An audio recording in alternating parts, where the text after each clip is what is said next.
Saudi के military base पर बड़ा हमला, ब्रेक करिए। यमन के मोचा में मिलिट्री बेस निशाना, ये देखिए। मारीब में सऊदी के मिलिट्री तैनाती पर हूथी का एक्शन, ये देखिए। सऊदी समर्थित सेना के हेडक्वार्टर पर हमला। मेरे कान में जरा और ऑन एयर म्यूजिक का लेवल थोड़ा कम करें प्लीज। कान में और ऑन एयर म्यूजिक का लेवल थोड़ा कम करें। आइए जरा इसके फ्लोर पर डिटेलिंग में आपको दे रहा हूं। विजय पहले वाली ब्रेकिंग और शॉट, इससे पहले के पहले वाली ब्रेकिंग और शॉट चलाइएगा। हूथी का हमला, सऊदी टारगेट है। यमन में सऊदी के सैन्य ठिकानों पर हमले का दावा किया गया है। बड़ी खबर, हूथी ने मोर्चा और मरीब में मिलिट्री बेस पर किए हमले। मोर्चा में सऊदी के सैन्य डिप्लॉयमेंट पर अटैक किया, कमांड हेडक्वार्टर और वेपन डिपो पर हमला किया गया है। हूथी का दावा, कई सऊदी और सऊदी समर्थित लड़ाके मारे गए हैं। विजय, क्या हम 3 ब्रेकिंग 3 शॉट दिखा सकते हैं? आइए जरा सीधे सुमेरा के पास चलिए। सुमेरा, अब मेरा सवाल तो कुछ और है और आप समझ गए होंगे। मेरा सवाल यह है, ये जो मेका एग्रीमेंट हुआ है, अब क्या पाकिस्तान मदद के लिए आएगा? क्योंकि वो तो ईरान में जाके बैठा हुआ है। निशान नहीं आएगा किसी भी सूरत में, क्योंकि बार बार अर्दोआन भी और पाकिस्तान भी, सऊदी अरब भी ये बात बहुत क्लियर कर रहे हैं। एक तो ये कि अभी भी सऊदी अरब पर तो हूथी हमले कर रहा है, अटैक कर रहा है, उसके लिए नेवल ब्लॉकेड लगाया है। पहले भी जब हूथी के खिलाफ सऊदी अरब एक कोalition बनाया था और वो मैदान में उतरे थे जंग लड़ने के लिए, तब भी पाकिस्तान उन्हें सपोर्ट कर रहा था, बहुत सारे लॉजिस्टिकल सपोर्ट कर रहा था, लेकिन जंग के मैदान में नहीं आया था, न्यूट्रल पोजीशन रखी थी। तो ये जो अलायंस है, ये जो पैक्ट है, वो इस वजह से है कि वो अपने आप को तीनों पावर्स मिलकर मजबूत करें। और अर्दोआन ने अभी लेटेस्ट एक बयान दिया जिसमें उन्होंने कहा कि हम चाहते हैं सभी रीजनल प्लेयर्स इसमें आए। तो हर जंग में एक दूसरे के खिलाफ मैदान में नहीं उतरेंगे, ऐसा साफ तौर पर दिखता है। लेकिन अलायंस है और वो अलायंस लॉन्ग टर्म एक दूसरे को मिलिट्री ताकत भी पहुंचाई जाएगी, मिलिट्री नॉलेज और नो हाउ और तमाम और चीज़ों का एक्सचेंज होगा, ये सब होगा।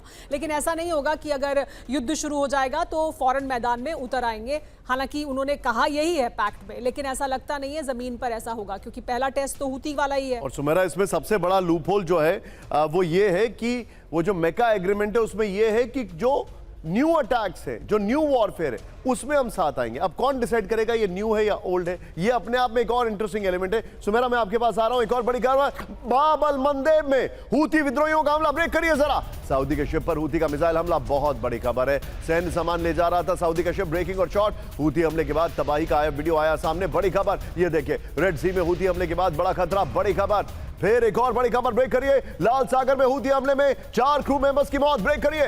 मृतकों में 3 पाकिस्तानी, सोचिए जरा, 3 पाकिस्तानी और 1 इंडोनेशियाई शामिल है। यमन के फेरम द्वीप के पास खड़ा था कार्गो शिप, बड़ी खबर। यमन के पास शिप पर हुआ अचानक हमला। ये दोनों ब्रेकिंग, दोनों शॉट दिखाइए। ईरान युद्ध शुरू होने के बाद पहली मौत की रिपोर्ट आ रही है। तेहरान में पेजेशकिन से मिले पाकिस्तानी गृह मंत्री, दिखाइए। पेजेशकिन और सैयद मोहसिन नकवी की अहम मुलाकात, ब्रेकिंग और शॉट। ईरान पाकिस्तान के रिश्तों को मजबूत करने की कोशिश, बड़ी खबर। ऐतिहासिक, सांस्कृतिक और धार्मिक रिश्तों की मजबूती पर जोर, सभी क्षेत्रों में सहयोग बढ़ाने के लिए तैयार है। एक और विजय, आइए सीधे वीडियो की पर आइए। ये वीडियो दिखाइए और की पर आइए विजय, आइए जरा। ये इस वक्त की बड़ी खबर मैं दिखा रहा हूं। ये देखिए, अमेरिका से टेंशन, पाकिस्तान से व्यापार, क्या मामला है? तेहरान में पेजेशकिन से मिले पाकिस्तान के गृह मंत्री सैयद मोहसिन, ये वीडियो आपको दिखा रहा हूं मैं, ध्यान से देखते रहिएगा। ईरान पाकिस्तान के बीच व्यापार $100 अरब तक बढ़ाने का लक्ष्य है। ईरान पाकिस्तान के बीच फ्री ट्रेड एग्रीमेंट की तैयारी है। ईरान पाकिस्तान में बॉर्डर रीजन में व्यापार बढ़ाने पर बनी सहमति। ईरान पाकिस्तान और आर्थिक उद्योग सहयोग बढ़ाने पर जोर है। विजय, इस सवाल की जो शुरुआत आप करेंगे वो 50-50 में करेंगे मेरे और गेस्ट के साथ, और उसके बाद अपने आप आफ्टर 1 मिनट 3 विंडो 3 शॉट लेके आएंगे। आइए सीधे चलिए, अशोक सर मेरे साथ हैं। अशोक सर, मेरा सवाल यह है, ये जो मेका एग्रीमेंट हुआ है, खबर यह आ रही है कि हूथी लगातार हमले कर रहा है। अब खबर आ रही है कि एक में तो पाकिस्तान का क्रू मेंबर था, उसकी मृत्यु हो गई। अशोक सर, मेरा सवाल यह है कि क्या पाकिस्तान, जो कि मेका एग्रीमेंट के तुरंत बाद ईरान से बातचीत कर रहा है, वो ईरान के खिलाफ कभी कोई कार्रवाई भी कर पाएगा अगर सऊदी पर हमला हुआ? जी बहुत धन्यवाद निशांत, मुझे आमंत्रित करने के लिए। बहुत अच्छा लगता है हमेशा आपके कार्यक्रम में, इतना आपका एक्सपेंस बड़ा वाइड होता है और इन डेप्थ आपका कवरेज होता है, तो बहुत ही इसमें मुझे नॉलेज मिलती है आपके प्रोग्राम से। आपके जो और को पैनलिस्ट हैं हमारे, general Pande, my best wishes to him, Sumera, सभी से सीखने का मौका मिलता है। तो ये जो आपने कहा है निशांत, अशोक सर, मैं अपने आपको अपने सवाल को रिफ्रेम कर रहा हूं मैं थोड़ा सा, बिकॉज हो सकता है ये मिसकम्युनिकेट हो जाए। जी, एम्बेसडर अशोक सज्जनहार सर से मेरा यह सवाल है, अगर सऊदी पर फिर से हमला हुआ तो क्या पाकिस्तान ईरान के खिलाफ जा सकता है?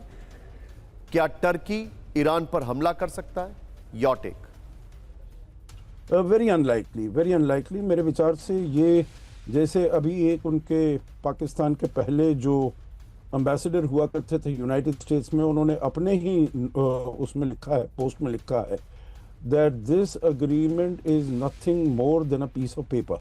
उसके अलावा इसका कोई अहमियत नहीं है और हमको इसकी अहमियत नहीं समझनी चाहिए। I think as far as India is concern, क्योंकि आपका सवाल थोड़ा सा दूसरा है, भारत के मुतालिक नहीं है, तो मैं कह रहा हूँ भारत को ज़रूर इसको सीरियसली लेना पड़ेगा। इतना हम नहीं कह सकते that is just a piece of paper, उसके अलावा इसका कोई वजूद नहीं है, अहमियत नहीं है। परंतु वहाँ पर जो है, देखिए आपको ये भी याद रखना होगा, जो एक जो जिसे कहा जाए सुन्नी नेटो, जो जिसका ये नाम बता रहे हैं, जो मक्का अग्रीमेंट है, इसमें भी आर्टिकल 5 जैसी नेटो का है वैसे अग्रीमेंट हैं।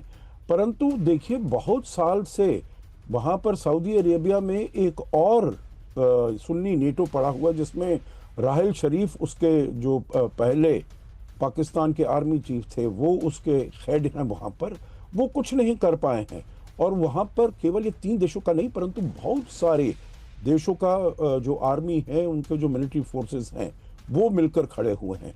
तो मेरे विचार से दिस इज़ जहाँ तक ये वाला रीजनल चीज़ है उसमें इसकी कोई अहमियत नहीं होगी, खाली मैसेजिंग के लिए, सिग्नलिंग के लिए as far as this region is concern. अगर इसमें इजिप्ट भी आ जाता है, क्योंकि जैसे आपने अभी बताया जो टर्की कह रहा है, जो यहाँ के और जो फोर्सेस हैं उनको भी आकर मिलना चाहिए, सुन्नी देशों को मिलना चाहिए। अगर इजिप्ट मिलता है तो फिर हमें देखना पड़ेगा जो इसका कितनी ज़्यादा अहमियत होती है। परंतु under the current circumstances, responding to your question Nishant, definitely इसमें पाकिस्तान नहीं कर पाएगा, क्योंकि हमने देखा पाकिस्तान और ईरान का कितना लंबा बॉर्डर मिलता है, वल्नरेबिलिटी बहुत है पाकिस्तान की। You're right.